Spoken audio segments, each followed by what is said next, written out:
Thanks for watching. Don't forget to like, subscribe and share.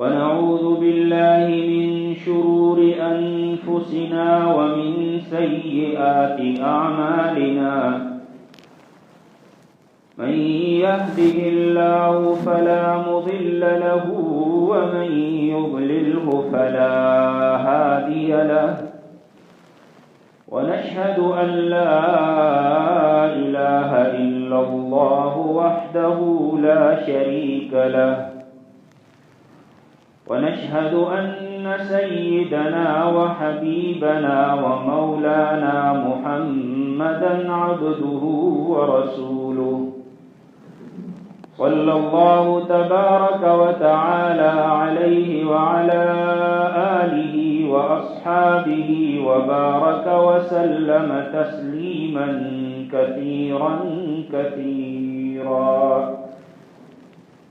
أما بعد فأعوذ بالله من الشيطان الرجيم بسم الله الرحمن الرحيم يا أيها الذين آمنوا لا تكونوا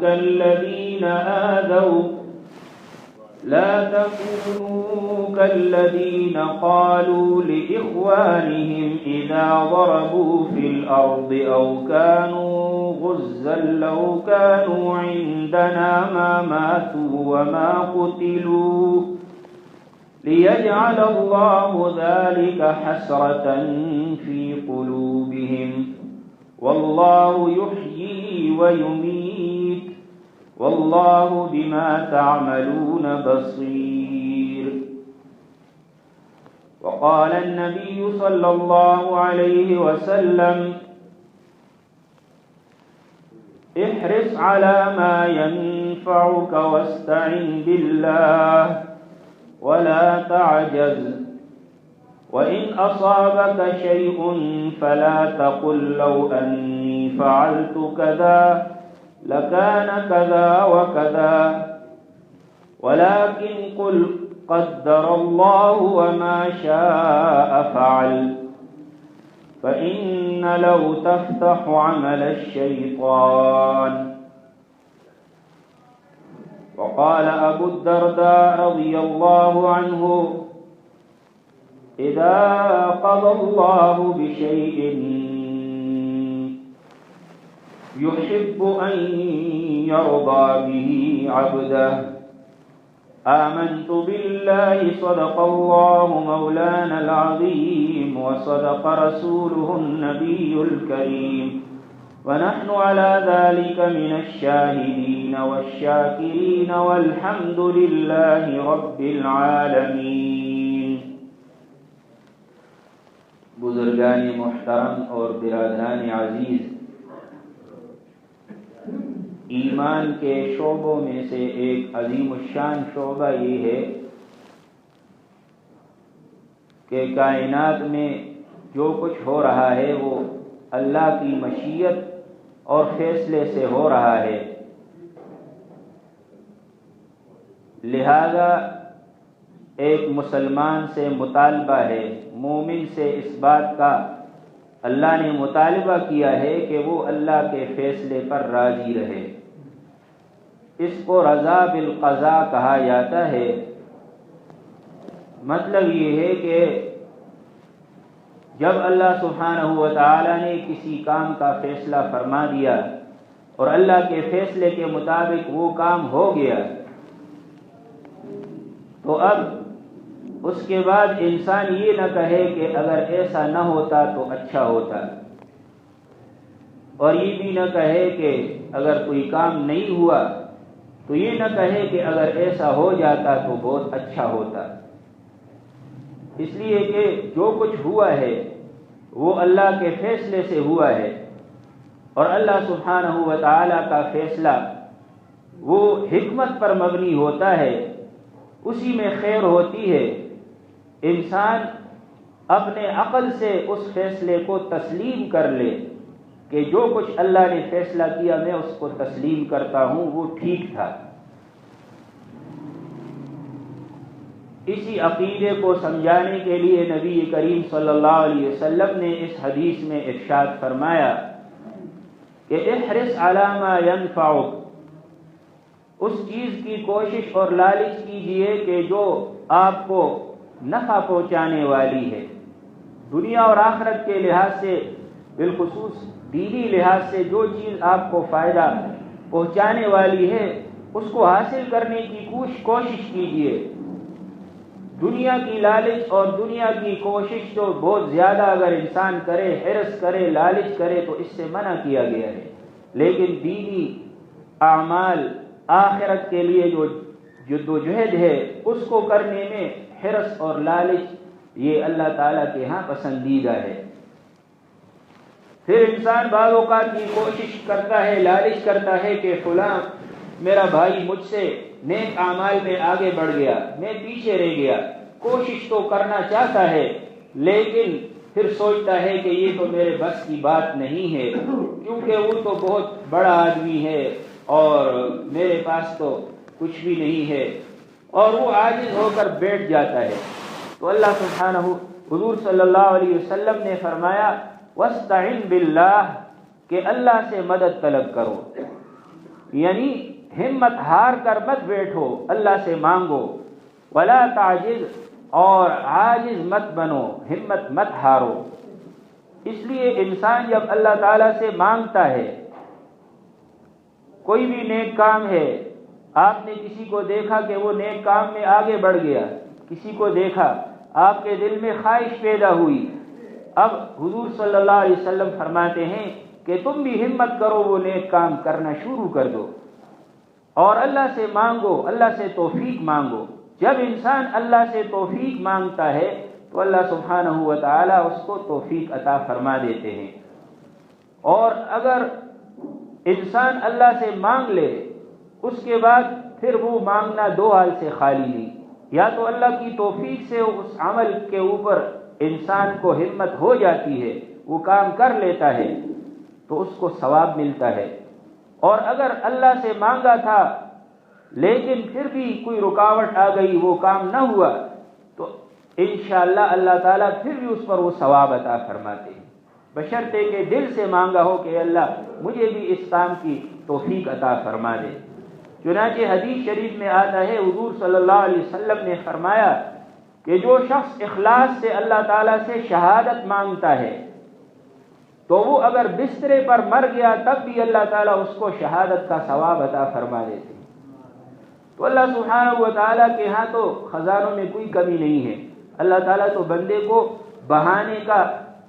بندے کو نوازنے کا کوئی نہ کوئی بہانہ چاہتے ہیں کہ کوئی بات ہو جائے تاکہ میں اپنے بندے کو خوب خوب نواز لوں۔ اس لیے فرمایا کہ انسان اپنے دل میں حسرت پیدا کرے کہ اللہ مجھے بھی توفیق دے کہ میں فلاں بزرگ کی طرح نیک اعمال کرنے والا بن جاؤں۔ ہم کتابوں کے اندر واقعات پڑھتے ہیں، بڑے بڑے نیک لوگ اللہ کے گزرے ہیں جنہوں نے اپنی جان مال اور اوقات کو اللہ کے راستے میں لگا دیا، تو ہم بھی دل سے حسرت کریں کہ اللہ ہمیں بھی یہ توفیق عطا فرما دے۔ حضرت عبداللہ ابن مبارک رحمہ اللہ تعالی یہ بہت بڑے جلیل القدر محدث گزرے ہیں اور تابعین میں سے ہیں۔ جب ان کا انتقال ہوا تو کسی نے ان کو خواب میں دیکھا، کوئی ان کا شاگرد تھا، کہ حضرت عبداللہ ابن مبارک رحمہ اللہ نے ان سے ملاقات کی، تو انہوں نے پوچھا کہ آپ کا کیا انجام ہوا، آپ تو اللہ کے پاس چلے گئے ہیں، تو اللہ تعالیٰ نے آپ کے ساتھ کیا فیصلہ فرمایا؟ تو حضرت ابن مبارک رحمہ اللہ نے فرمایا کہ اللہ تعالیٰ نے مجھے بہت نوازا اور استحقاق سے زیادہ مجھے اللہ نے عطا کیا، مجھ پر فضل فرمایا، لیکن میرے گھر کے سامنے ایک لوہار رہتا تھا، اس لوہار کو جو مقام ملا وہ مقام مجھے نہ مل سکا۔ تو جب اس شخص نے رات کو یہ خواب میں دیکھا، صبح ہوئی آنکھ کھلی، اس کے دل میں یہ خیال آیا کہ پتہ نہیں یہ لوہار کون تھا، اس کا کیا عمل تھا کہ اس کو عبداللہ ابن مبارک سے بھی اونچا مقام مل گیا۔ تو وہاں گیا عبداللہ ابن مبارک رحمہ اللہ کے گھر اور ان سے پوچھا کہ یہاں کوئی لوہار تھا؟ تو لوگوں نے بتایا کہ ہاں سامنے ایک لوہار کا مکان ہے، وہ چند دن پہلے انتقال کر چکا ہے۔ تو جب گیا اور ان کی بیوی سے پوچھا کہ یہ جو لوہار تھا اس کا کیا عمل تھا کہ اس کا اتنا اونچا مقام اللہ نے ان کو دیا، کہ ایک محدث جو پوری دنیا میں مشہور تھے ان سے بھی اونچا مقام ان کو مل گیا۔ تو بیوی نے کہا کہ اور تو ان میں کوئی بات میں نے نہیں دیکھی، لیکن دو باتیں ان میں نمایاں تھی۔ ایک بات تو ان میں یہ نمایاں تھی کہ جب آذان ہوتی تھی تو یہ فوراً اپنا کام چھوڑ کر مسجد کی طرف جاتے تھے، حتیٰ کہ اگر اس نے اپنے کلہاڑے کو اپنے ہتھوڑے کو اگر لوہا مارنے کے لیے کوٹنے کے لیے اوپر اٹھایا ہو اور ادھر سے اللہ اکبر کی صدا آئی تو یہ اتنا بھی گوارا نہیں کرتا تھا کہ میں یہ ہتھوڑا اس لوہے پر ماروں، بلکہ اس ہتھوڑے کو پیچھے پھینک دیتا تھا کہ جب اللہ کی طرف سے بلاوا آ گیا تو اب دنیا کے کام سارے چھوڑ کر اللہ کے لیے مسجد کی طرف روانہ ہو جاؤ۔ اور دوسرا جو ان کے اندر نمایاں اور نیک عمل میں نے دیکھا وہ یہ تھا کہ یہ اپنے گھر کے سامنے، ہمارے گھر کے بالکل سامنے جو حضرت عبداللہ ابن مبارک رحمت اللہ علیہ رہتے تھے، تو وہ رات بھر اپنے گھر کی چھت پر نماز پڑھا کرتے تھے، اور یہ لوہار حسرت کیا کرتا تھا، تمنا کرتا تھا کہ اللہ تعالیٰ مجھے بھی فرصت اور فراغت اتنی عطا فرما دے کہ میں بھی رات بھر اللہ کے لیے عبادت کروں۔ تو یہ جو ان کے دل کے اندر حسرت تھی، تمنا تھی، اور اللہ سے مانگ رہے تھے کہ اے اللہ مجھے بھی توفیق دے کہ میں عبداللہ ابن مبارک کی طرح عمل کرنے والا بن جاؤں، تو اس حسرت کی وجہ سے اللہ تعالیٰ نے ان کو جو ہے وہ اتنا اونچا مقام عطا فرما دیا کہ عبداللہ ابن مبارک سے بھی اللہ تعالیٰ نے ان سے اونچا مقام عطا فرمایا۔ اس لیے انسان جب دیکھے کہ کوئی بڑا نیک ہے یا کوئی واقعہ پڑھ لے یا کوئی اپنے بھائی کو دیکھے تو نیک اعمال میں ایک دوسرے سے آگے بڑھنے کے لیے اللہ سے دعا کرے، اے اللہ مجھے بھی یہ توفیق عطا فرما۔ اور چوتھی نصیحت جو نبی کریم صلی اللہ علیہ وسلم نے اس حدیث میں فرمائی ہے وہ یہ نصیحت ہے کہ آپ صلی اللہ علیہ وسلم نے فرمایا وَإِنْ أَصَابَكَ شَيْءٌ فَلَا تَقُلْ لَوْ أَنِّي فَعَلْتُ كَذَا لَكَانَ كَذَا، کہ دنیا میں اگر تجھے کوئی چیز پہنچ جائے، یعنی تجھے کوئی مصیبت پہنچ جائے یا کوئی پریشانی آ جائے یا کوئی حادثہ ہو جائے تو یوں نہ کہو کہ لو انی فعلت کذا، کہ اگر میں اس طرح کرتا، فلاں کام کرتا، لکان کذا، تو اس طرح ہو جاتا۔ یعنی حادثہ پیش آ گیا تو اب یوں نہ کہو کہ اگر میں احتیاط کرتا یا میں فلاں کام کرتا تو یہ پیش نہ آتا، اس طرح ہرگز مت کہو۔ پھر کیا کہو؟ تو فرمایا حضور صلی اللہ علیہ وسلم نے یوں کہو کہ ولیکن قل قدر اللہ وما شاء فعل، یوں کہو کہ اللہ تبارک و تعالی نے یہی فیصلہ فرمایا تھا، اور اللہ سبحانہ و تعالی جو چاہتے ہیں وہی ہوتا ہے، جو اللہ چاہتے ہیں وہ ہوتا ہے، وہ ہو کر رہتا ہے۔ اگر میں 1000 تدبیریں بھی کرتا، اگر میں کروڑوں تدبیریں اور بچنے کے لیے احتیاطیں کرتا، لیکن جو اللہ نے فیصلہ فرمایا ہے وہ ہو کر رہتا۔ یوں کہو، یوں نہ کہو کہ اگر یوں ہوتا تو پھر یوں ہوتا، اگر میں فلاں جگہ جاتا اور فلاں جگہ سے علاج کرتا تو بچ جاتا، یا اگر میں فلاں کام کرتا تو بچ جاتا۔ یوں نہ کہو، بلکہ یوں کہو اللہ کا فیصلہ ہے، میں اس پر راضی ہوں، جو کچھ اللہ چاہتے ہیں کر لیتے ہیں۔ اور پھر آگے اس کی وجہ بیان فرمائی فَإِنَّ لَوْ تَفْتَحُ عَمَلَ الشَّيْطَانِ، اس لیے کہ یہ جو اگر کا لفظ ہے، عربی میں لو اور اردو میں اگر، یہ اگر مگر جو ہوتا ہے یہ شیطان کا دروازہ کھول دیتا ہے۔ یعنی ایمان کا تقاضا تو یہ ہے کہ یوں کہو کہ جو دنیا میں ہوتا ہے وہ اللہ کے حکم سے ہوتا ہے، لیکن اگر یوں کہو گے کہ اگر ایسا کرتا تو ایسا ہوتا، تو اس کا مطلب یہ ہے کہ اللہ کے فیصلے کو تبدیل کرنا چاہتے ہیں، حالانکہ اللہ کا فیصلہ تو تبدیل نہیں ہو سکتا۔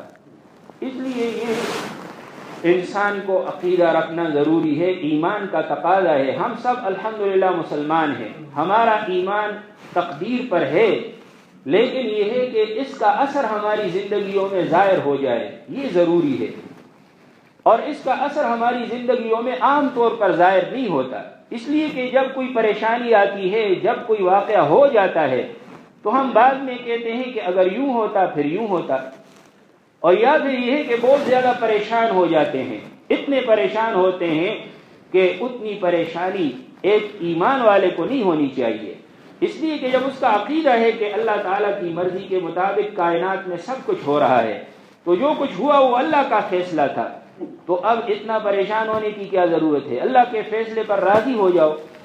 البتہ یہ ہے کہ انسان کو اپنے عزیز و اقارب کے وفات پر اور انتقال پر صدمہ ہوتا ہے، تو یہ طبعی صدمہ ہونا یا طبعی طور پر غم ہونا، یہ تو انسان کی فطرت ہے، اس سے تو بچنا ممکن ہی نہیں ہے۔ تو صدمہ ہو، ہماری مرضی کے خلاف کوئی کام ہوا یا کوئی ہم سے بچھڑ گیا، تو صدمہ تو ہوگا، غم بھی ہوگا، ہو سکتا ہے کہ آنکھوں سے آنسو بھی جاری ہوں، لیکن پھر بھی ہم اللہ کے فیصلے پر راضی ہوں۔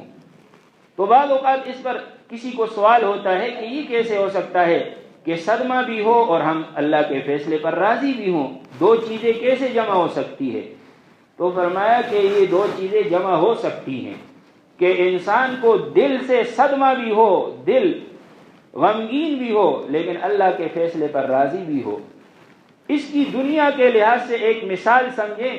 اس کی مثال یہ ہے کہ اگر خدا نخواستہ ہم میں سے کسی کے جسم پر کوئی پھوڑا نکل آئے اور ڈاکٹر یہ کہے کہ اس کا آپریشن کرنا ضروری ہے،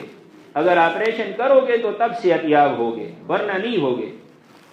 تو اب ہم ڈاکٹر کو فیس دیتے ہیں، اس سے درخواست کرتے ہیں کہ ہمارا آپریشن کیجئے۔ اب جب ڈاکٹر آپریشن کرتا ہے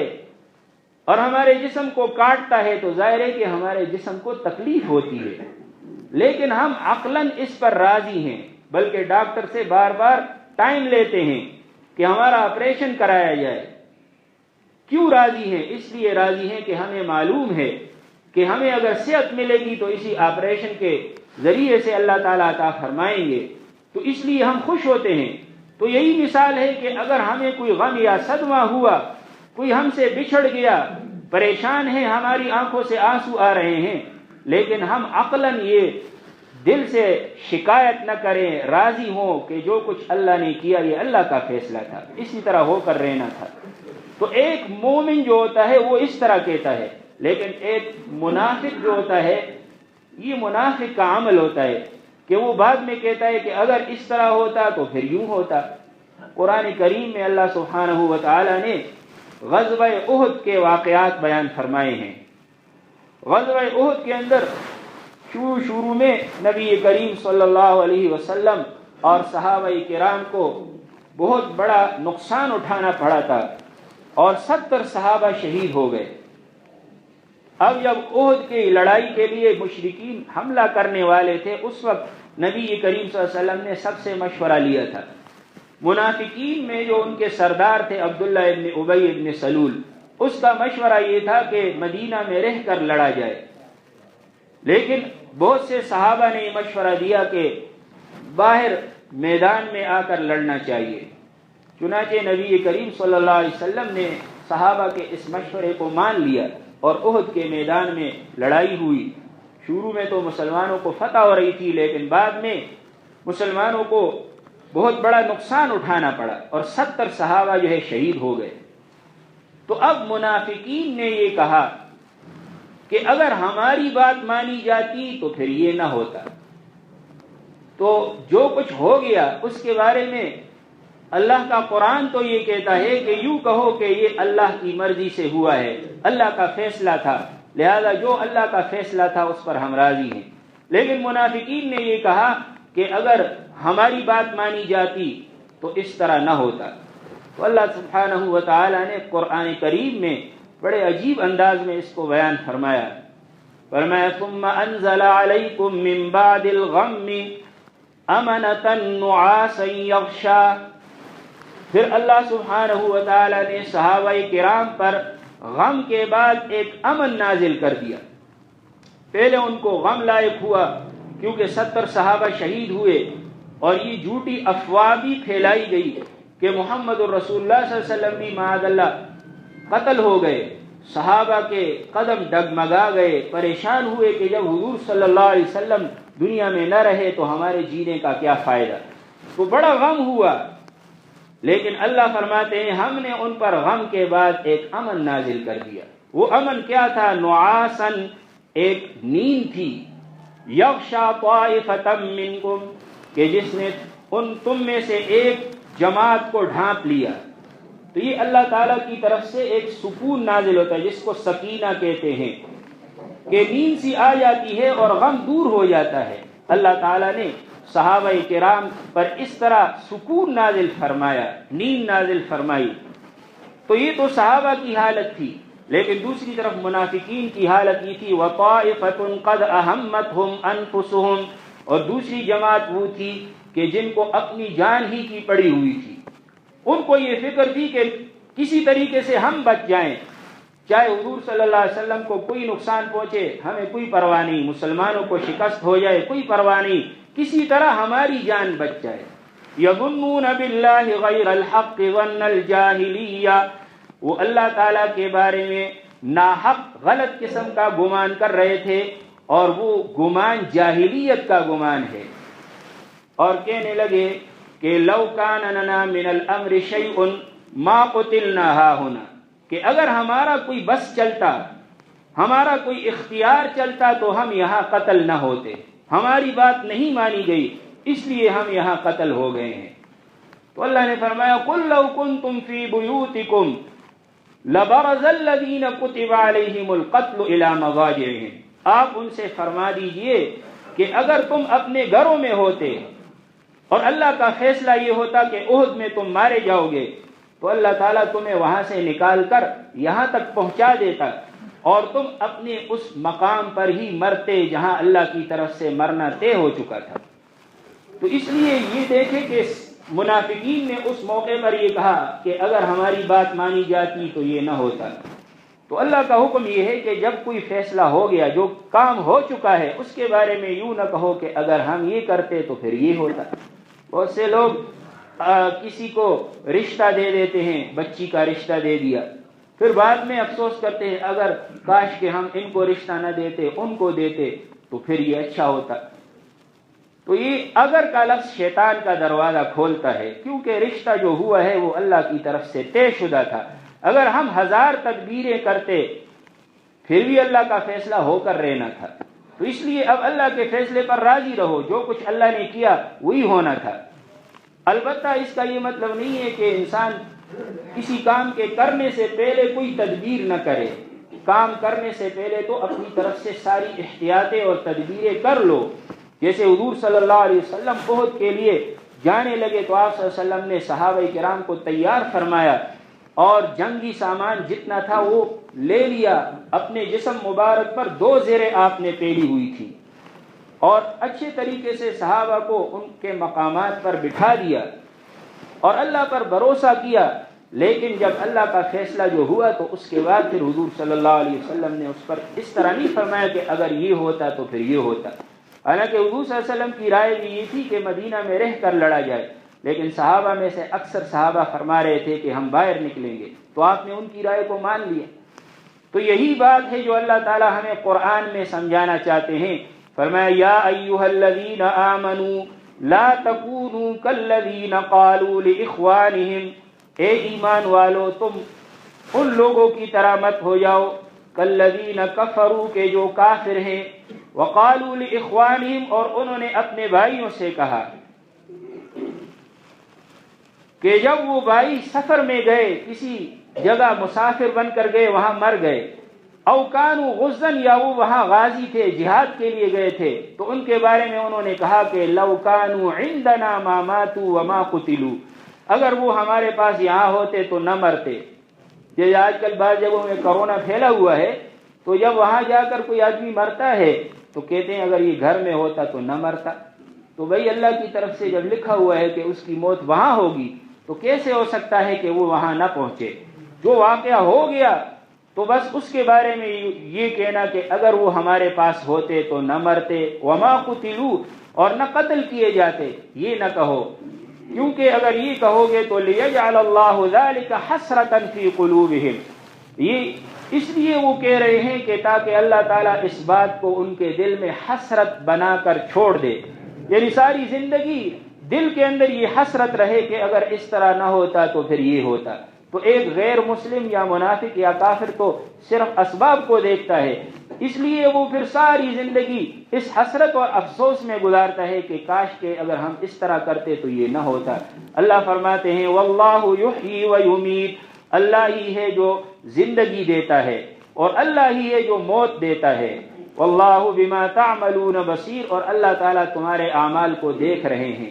تو اس لیے انسان کو جو کچھ دنیا کے اندر حالت پیش آ گئی، جو واقعہ ہو چکا ہے ماضی میں، اس کے لیے حکم یہ ہے کہ اب ہم یہ سمجھیں کہ اللہ کی طرف سے یہی طے شدہ تھا۔ حضرت عبداللہ ابن عمر رضی اللہ تعالی عنہ فرماتے ہیں کہ ان کی روایت ہے کہ بعض اوقات ایک تاجر یا ایک انسان اپنا کوئی سودا کر رہا ہوتا ہے یا اپنے لیے کوئی عہدہ طلب کرتا ہے، اور اس عہدے کو طلب کرنے کے لیے اور وہ سودا کرنے کے لیے وہ پوری کوشش کرتا ہے، سارے سامان جمع کر لیتا ہے اور قریب ہوتا ہے کہ وہ سودا ہو جائے یا وہ عہدہ مل جائے۔ اس دوران اللہ سبحانہ و تعالیٰ اپنے فرشتوں سے فرماتے ہیں کہ یہ میرا نادان اور بے وقوف بندہ یہ چاہتا ہے کہ یہ سودا ہو جائے یا یہ عہدہ مجھے مل جائے، لیکن مجھے معلوم ہے کہ اگر اس کو یہ سودا مل گیا یا یہ عہدہ اس کو مل گیا تو پھر مجھے اسے جہنم میں ڈالنا پڑے گا، اس لیے کہ جب یہ سودا ہوگا یا یہ اس کو عہدہ ملے گا تو یہ گناہوں میں مبتلا ہوگا، اور جب گناہوں میں مبتلا ہوگا تو پھر مجھے جہنم میں اس کو ڈالنا پڑے گا، اس لیے میں اس طرح ہونے نہیں دوں گا۔ تو وہ سودا ہونے لگتا ہے، قریب ہوتا ہے، اللہ تعالیٰ اس میں کوئی رکاوٹ ڈال دیتے ہیں، اللہ تعالیٰ کی طرف سے کوئی نہ کوئی رکاوٹ آ جاتی ہے، وہ سودا نہیں ہو سکتا، وہ سودا ختم ہو جاتا ہے اور وہ عہدہ انسان کو نہیں ملتا۔ اب یہ بندہ روتا ہے اور واویلا کرتا ہے کہ یہ سودا تو نہیں ہوا، یہ فیصلہ تو میرے لیے بڑا برا ہوا، اگر یہ ہوتا تو بڑا اچھا ہوتا۔ اسی طرح اپنے عہدے کے بارے میں سمجھتا ہے کہ یہ عہدہ مجھے نہیں ملا، اگر یہ مجھے ملتا تو بہت اچھا ہوتا، میں کہاں سے کہاں پہنچ جاتا۔ لیکن اللہ سبحانہ و تعالیٰ کو معلوم ہوتا ہے کہ اگر یہ ہوتا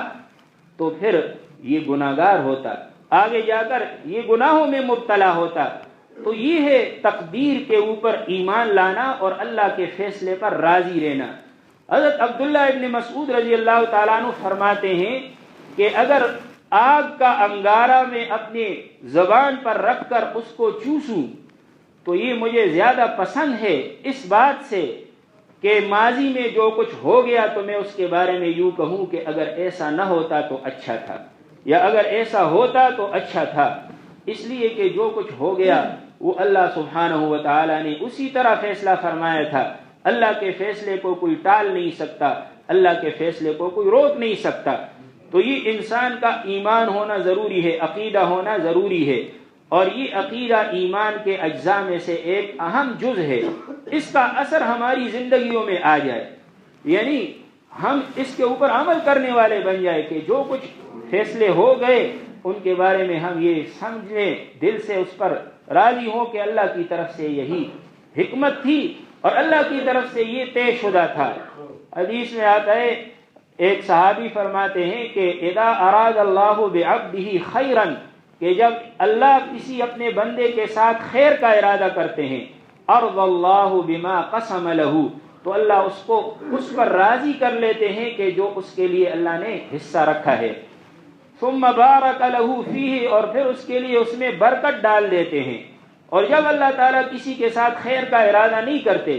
تو اس کو اپنے فیصلے پر راضی نہیں کرتے، وہ پریشان ہوتا ہے اور پوری زندگی پریشانی میں گزر جاتی ہے، لیکن اس پریشانی سے اللہ کا فیصلہ تو تبدیل نہیں ہو سکتا۔ کیونکہ اگر ہم ناراض ہوں، پریشان ہوں، تو کیا ہم اللہ کے اس فیصلے کو بدل سکتے ہیں جو ہو گیا ہے؟ کبھی بھی نہیں بدل سکتے۔ اس لیے فرمایا ما اصاب من مصیبت الا باذن اللہ، جو بھی مصیبت پہنچتی ہے وہ اللہ کے حکم سے پہنچتی ہے۔ ومن یؤمن باللہ یہد قلبہ، اور جو ایمان والا ہے اس کے دل کو اللہ تعالی ہدایت عطا فرما دیتے ہیں، اس کے دل کو اللہ سمجھا دیتے ہیں کہ جو کچھ ہوا وہ میرے رب کے حکم سے ہوا ہے، میں اس کے اوپر راضی ہوں، میں اس کو مانتا ہوں۔ واللہ بکل شیء علیم، اور اللہ ہر چیز کو جانتا ہے۔ تو یہ عقیدہ اللہ تعالی ہمارے دلوں میں بٹھا دے تاکہ ہم اللہ کے تمام فیصلوں پر راضی رہیں، خوش رہیں، تو انشاءاللہ ہماری زندگی سکون سے گزرے گی۔ وآخر دعوانا ان الحمد للہ۔